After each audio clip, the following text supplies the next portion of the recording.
do a few things well and continue to build things, but build things at such a pace that it actually is sustainable and healthy. Because Yeah. sometimes, Dina, burnout isn't my circumstances externally. Right. Sometimes it's I haven't learned to manage the stress well in my circumstances. It's so true.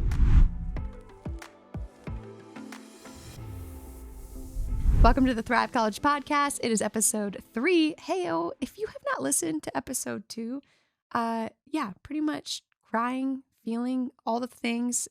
You have to go back and you have to listen to it and then go back, listen to episode 1 because it really sets the stage for this conversation we're having about the battle for mental health. So we're joined again, his last episode for season 3, I jumped ahead, season 2, the battle for mental health. We're joined by Wesley, Towne, pastors in Davis. Anything you want to add to the bio I've been giving you? No, I'm just a dude who really is passionate about mental health. Yeah, Love I'm it. a pastor, I'm a writer and a teacher on all things mental health and suffering. And so just stoked you guys are having this conversation. So important. Oh, thank you. Well, we're honored that you are sharing your wisdom with us. Today, we also have the one and only Anne. Anne, introduce yourself. Hi, my name is Anne, and I intern with 4th and 5th graders at Granite Bay, Bayside Granite Bay. And a fun fact about me is that these aren't my glasses. Like, these aren't for my prescription. I just wear them for fun. But That's I love so yours. cool. Anne, I did the same thing when I was in high school. Theater kid. Were you a theater kid? No. This is just a life choice. Okay. Mhm. Except I went next level and I poked the lenses out. So it was like extra Oh, wow. So unnecessary. you had Yeah. nothing. Well, Just the frame. you couldn't go to Claire's and like buy glasses that weren't prescriptions. So this was, I don't think other people were doing this Hey, at it's the a time. vibe.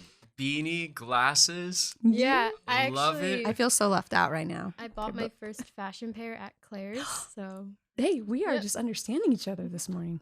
Well, hey, guess what? I heard from your intern director, Matt. He literally stopped by my office and he said, Dina, Anne and Amy, apparently you guys had this whole night where it was a parent worship night and you guys ran it. And I think one of you guys preached and just was an amazing night. He was raving about the job that you're doing in internship. So you must be doing something right. yeah, I think having a good intern director is the first step, but also my intern director has been pushing my intern partner, Amy, and myself to be speaking on stage. And so I love that's it. something new that I haven't done before, but I feel like it's something that I'm good at or something that I could be good at. Yes.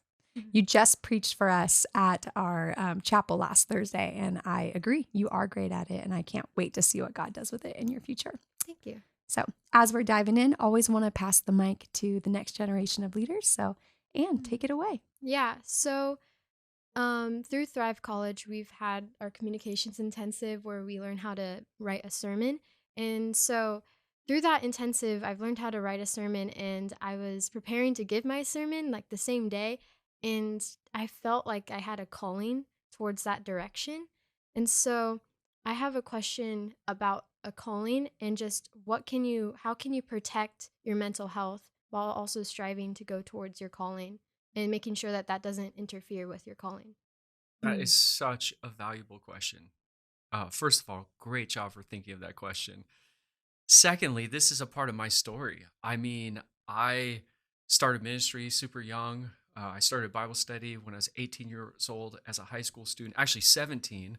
My senior year of high school, I was a basketball player who cared nothing about school and wasn't following Jesus. And then my junior year, I decided to follow Jesus. My senior year, I was like, I got to make a difference for Jesus now on my high school campus. I was always known as kind of that arrogant athlete on campus. I wasn't very nice.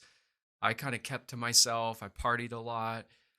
And my senior year, God had begun to just reshape my life. And I was like, okay, we got to make a difference. Started Bible study on campus. Never in my life desiring to go into ministry. Didn't feel called. If there was like, you know how like in PE, you would have 2 captains and they would pick like, they always pick the best athlete, Mhm. then the person who's least athletic. Like if there was a pick for the Jesus team, I would be the last person picked, guaranteed. So I start this Bible study, and I think it was the second week, packed classroom, tons of students on campus. I had no idea people were going to show up, but people showed up. And I was an awful Bible teacher. I walked out of the classroom and I felt like God said, I want you to do this the rest of your life. Ooh. Like, shocking. My whole trajectory of life. I had to reorient myself. So I began this pursuit, like young, teaching the Bible, doing ministry, studying the Bible, went to Bible college, seminary. Um, and I think the whole way through, like, I learned how to do ministry, leadership, exegesis, counseling, all these things that you get, immersed in and learning about. Then I went and taught at a Bible college, led a Calvary Chapel Bible College, which was amazing. And then at 25, I moved to Eugene, Oregon to plant a church. 25 years old. That's so young. So young. Do not recommend it to anyone. And I planted church, and also amazing too. I planted church, and I thought, wow, if we get to this to be a church of 100 people in the city of Eugene, we have a bunch of college students, like dream scenario. This is what I'm thinking. Probably after 3-4 months, we almost had 100 people, Wow. college students. And then this church ends up growing like so fast. By the time we hit our third Easter, we had almost 2,500 people at Oh, Easter. So I'm young, under the weight of this pressure, the complexity of a growing organization, employees, leadership, how to build a team, how to build systems and culture and value. And I had no idea how to do any of that. I knew how to teach the Bible. I knew how to have a vision. I knew how to pour into the next generation of leaders. We had a school of ministry. All of those things were thriving, but there were a lot of gaps. So I'm living in this continuum of stress because literally our church is growing. Like we hit this number of people and then it would double, or it would grow so fast that we would have to literally re-engineer everything we were doing. All of our systems went out the door because you needed new systems for a new level of growth or new complexity. And all of that change and adaptation and adding over time, I just lived probably 3-4 years with paralyzing anxiety. wow. The level of stress got so bad by the time I hit year 4 and 5. Every single Sunday, I would go to bed at night thinking, God, I don't want to teach the Bible ever again. Because I would get up on stage and literally I'd feel like I'm blacking out and fainting the entire time. Wow. My body was just on E. I was so physically worn down. My anxiety was to such a degree, literally, it just took over my life. Sometimes I just wish I wouldn't have got out of bed. Like I couldn't sleep well. I wasn't functioning healthy. And it wasn't like I was doing anything bad. Like I was reading my Bible, I was praying, I was serving Jesus. I was like hopefully doing good in the work that we were doing as a church, but I had no wisdom or help or teaching on the end of preparation to say, when you become a leader, here's how to be healthy. Yeah. So I hit this point of like total burnout. My body was so sapped and exhausted that literally I was running on fumes. And it got so bad that I just like, I can't keep doing this. Like I was having panic attacks multiple times a week. I would be driving my car down the road and have a severe panic attack, have to pull over, thinking I need to go to the hospital. That was happening multiple times a week. And that just wears on you. You Right. become fearful of everything. Like you're having anxiety about the anxiety attacks and the panic attacks. And that's just compounding on your mind, on your emotions, on your spirit, on your body. So I took a sabbatical year 5 because one of my mentors, Wayne Cordero, who wrote the book that leaders use for burnout, running on empty, living on empty, or leading on empty. He had gone through 2 serious burnouts, one of which he had a heart attack. Oh my gosh. He was pastoring a church in Oahu, 14,000 people, and doing all the big conferences, a pastor of pastors. He's just such an amazing man. He helped me, and he said, at year 5, the point that I came over to his house one day, he said, Wesley, you have to stop now. Like your body is telling you, if you go any further, you could have physical repercussions that will affect the rest of your life. I know, I've been there, I've done that. So I listened to him. went on a sabbatical. And during that time, obviously, it's like a major healing process. You don't feel well overnight. It took a long, long time. But at the end of that, I said, okay, I don't ever want to go back there again. Mm. I don't want to live like that. I don't want to experience the mental health challenges that I was experiencing on a continuous basis to the heightened degree that I was experiencing. I never want to go back to burnout. So, how do I re engineer my life to be healthy? So, I was reading books, I was talking to mentors, I was processing through mental health and Christianity and like the narrative I had heard because I was afraid to talk about it. Every time I heard about anxiety, panic attacks, depression, it was always in like a pejorative, like a negative point of view. Like, oh, you must be sinning. You must not be trusting God. You must not be praying enough. And I'm like, I am trusting God. I am praying. It for me, it had nothing to do with worry. I wasn't fearing anything. It was just the overwhelming load of stress over a long period of time that caused all of this in my life. So I started to reframe my thoughts and I said, if I'm dealing with this, there's probably a lot of other people that are leaders that are also dealing with the same thing. So I started to have those conversations and I realized all my friends who were leading churches that were in kind of my age range, all were experiencing very similar things. And I think that was like, I guess, like a pinnacle moment for me where I thought, we've got to reframe the narrative of mental health and Christianity, one. Mm. But we also have to help leaders before they get into this situation be well and healthy. So I think part of what I do now around mental health and suffering with Better Days is just sharing my story and the things that I've learned to help leaders so that when they're dealing with this or before they're dealing with this, they can actually put really healthy things into their life, like inputs, so that they don't get to the point where I got to. And if they do get to the point I got to, hopefully I can be an example of hope that on the other side of this, I feel healthy and well. Sure, I deal with stress, but I'm much more aware of myself and the alarm bells in me that I need to be aware of, which I wasn't back then. So some of the things that I learned, if I could just share with you some things that have been really helpful for me, is the first thing is I learned that I'm human. Hmm. Like I have limitations. I tried to be everything to everyone. I tried to do everything for everyone. I remember Wayne saying to me as we were processing through what I was experiencing, he said, Wesley, people love you so much, they're going to kill you. And I never forget that. What he meant by that is they want you to be their pastor at their wedding. They want you to come over to their house. They want you to do their counseling. They want you to preach every Sunday. Mm. And all of those demands that you feel like you're supposed to meet, that's actually having a negative effect on your body, your soul, your mind, your spirit. So I had to say, okay, I can't be everything to everyone and I can't do everything for everyone. I can do something for someone. Mm. But if I try to do everything for everyone, I'll end up doing nothing for everyone. Right. It's going to actually have the negative effect. It's going to cause me to be less effective and healthy in my leadership around people.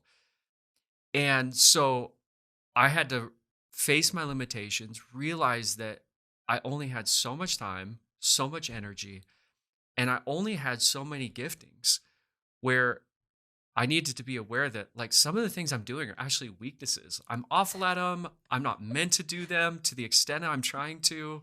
And that it's okay that you have strengths that you can lean in and weaknesses that you need to be aware of and then build a team around those weaknesses. And I think that was a learning curve, like how to do that. It's like you learn principles, but it's an art. You get better over time. Um, and so I think that was one of the key things that I had to learn. Another one was I think our culture of leadership teaches us that leadership is all about output, like do this, achieve this, keep Mhm. progressing in this and that. Yeah. Like you're always thinking of the next thing. You're always thinking of like, how can we make this bigger and better? And that's not a bad thing. Like naturally, we're wired to make things great.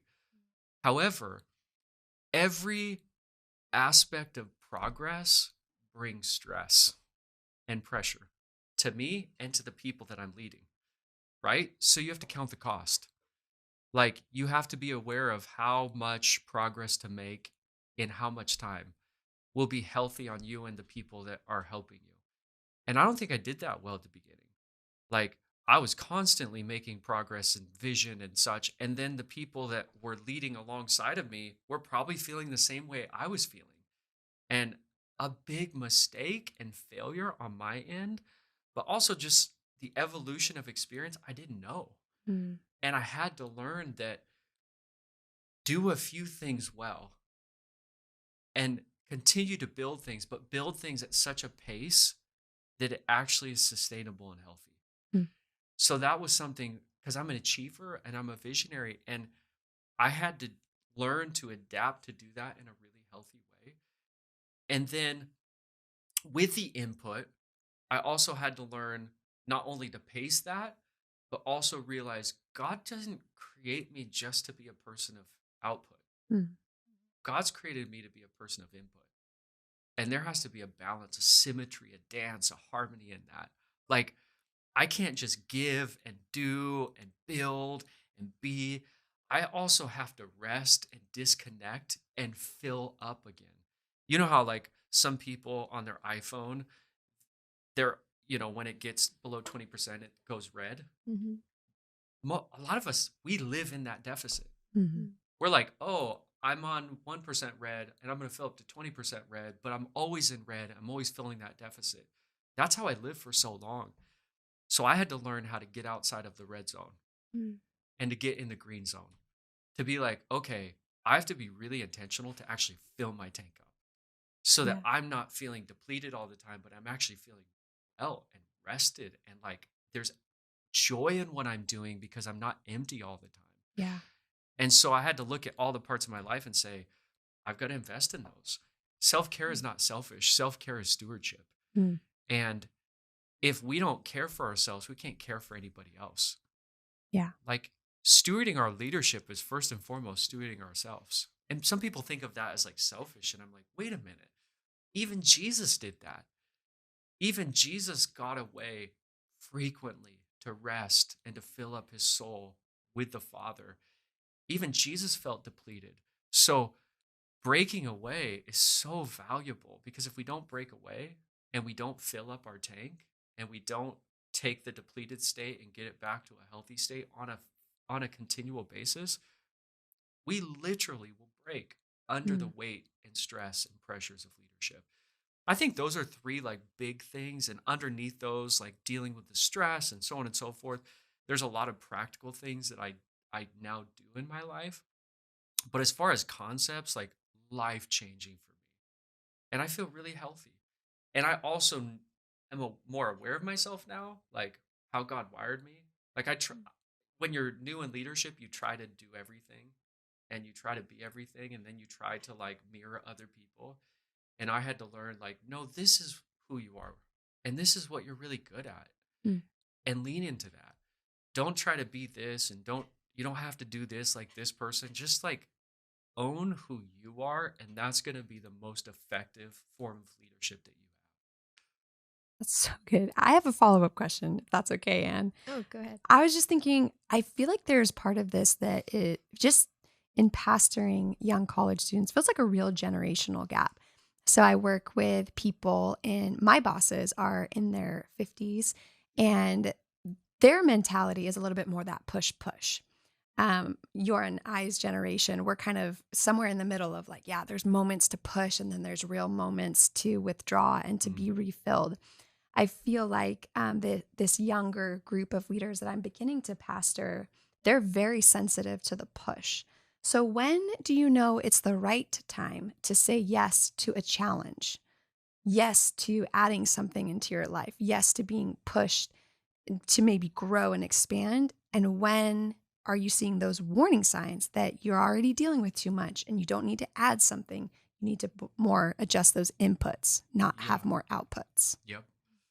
I think I think there's an experiential awareness that takes place over time to know the right balance, Mhm. right? Yeah. And I think every generation is different. So my generation, we lean too far in the spectrum of at first like push. Mhm. And then I'm like, no, we need rest too. And then another generation might be like, oh, we're all about rest. Right. And then the push they're sensitive to. I think for Yeah. all of us, we need to get into like a really balanced mindset. Like Mhm. working hard is actually the way of Jesus. Like Mhm. Genesis 1 and Genesis 2, God put human beings to work. They weren't going to flourish without it. But within like working hard, 6 days work, 1 day rest, that was the original design that Mhm. God exemplified and he gave to us for our own well-being. I think we need to work hard and we need to rest well and Mhm. wisely. And I think becoming aware of your limits takes experience. Mhm. Cause I think sometimes we're like, oh, like I'm overwhelmed, but maybe that's a generational mindset sometimes. Mhm. Where it's like, oh, I don't want to do a lot. I want to make sure to prioritize my rest. Like Mhm. we need to make sure that we're living in like the harmony that God designed. But on another level, there's sometimes that we say that and it's true. Right. So I Yeah. think we have to advocate for ourselves when we know we have hit our limit. Yes. Like we are doing way too much. And one of the indicators that you're doing way too much is you'll feel it in your body. Mhm. Like physiologically, you will feel that pressure, that weight, that stress. And I think what happens is either it's anxiety or we don't recover from our stress. We live in a state of it and we start feeling that. We get sick, we feel worn down, we have a lot of anxiety, we lose our passion. All of a sudden, like, we love to do teaching or ministry or whatever. And Mm. we wake up one day and like, I don't love this anymore. Yeah. Like, I am just worn down, sapped, exhausted. I've lost my passion. All of those are indicators that, like, you've hit the limit. Mhm. And if you keep adding more and more, you're going to go over the edge into full blown burnout or to an unhealthy mental health stage. Yeah. So I think that's when we advocate for ourselves. We just need to say, hey, like, either A, this is too much Mhm. and I need to say no, or B, this is too much for me right now because I need to learn how to manage the stress Mhm.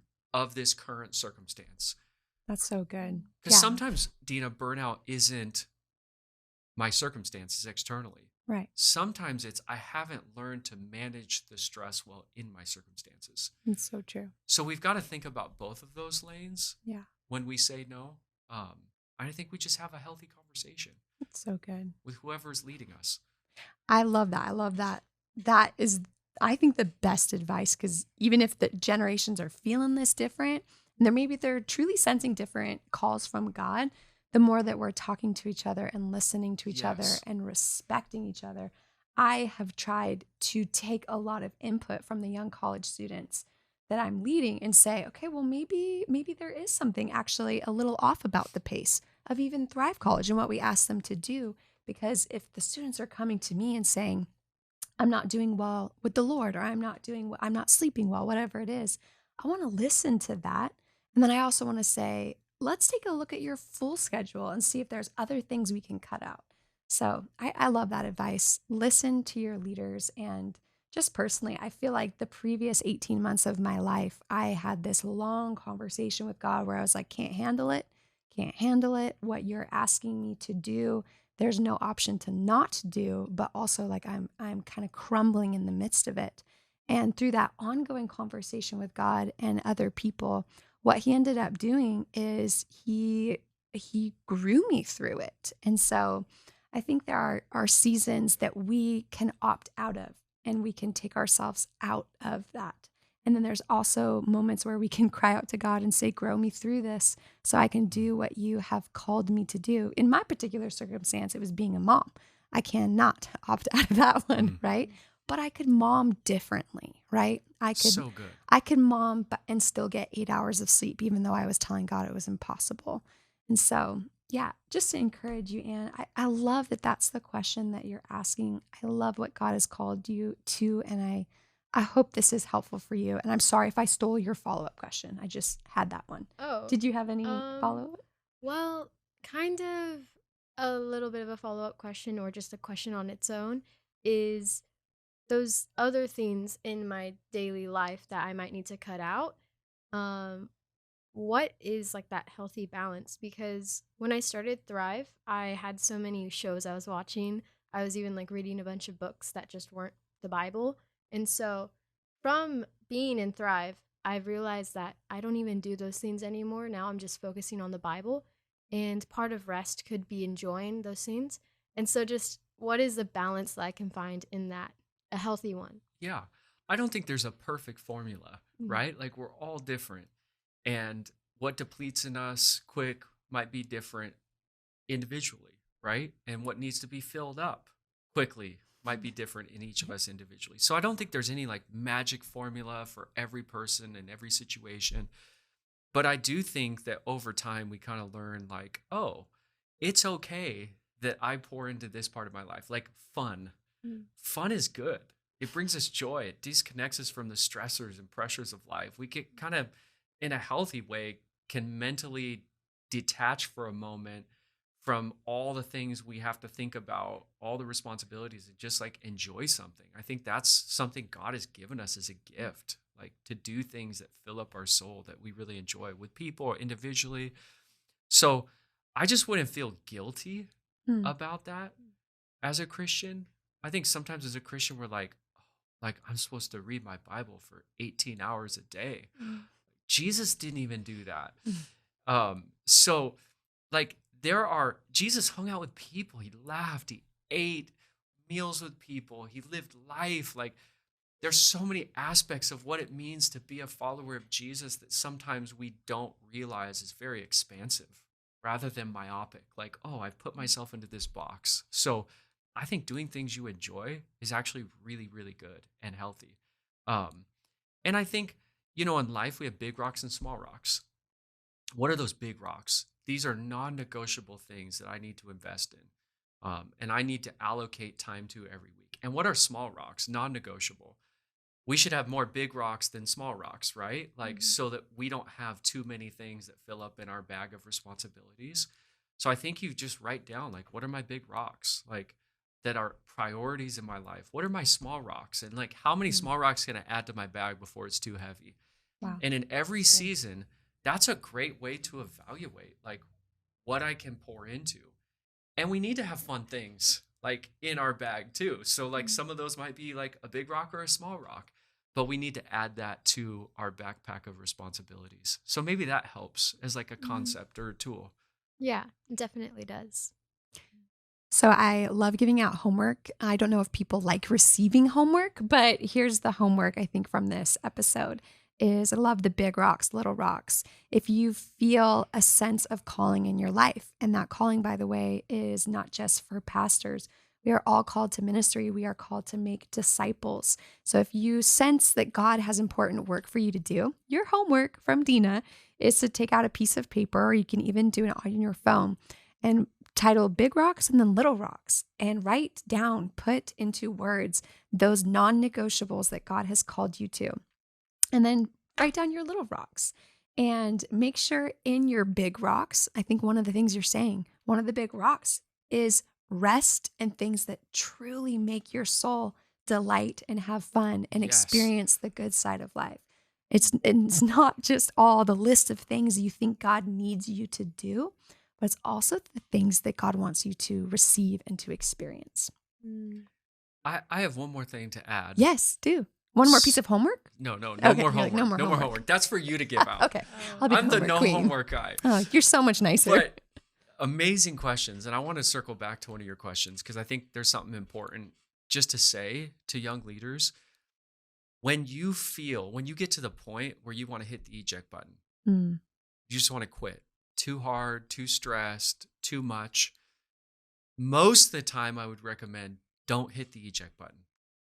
Take a step back, evaluate the health and state of your soul, your life, your ministry, reflect on it.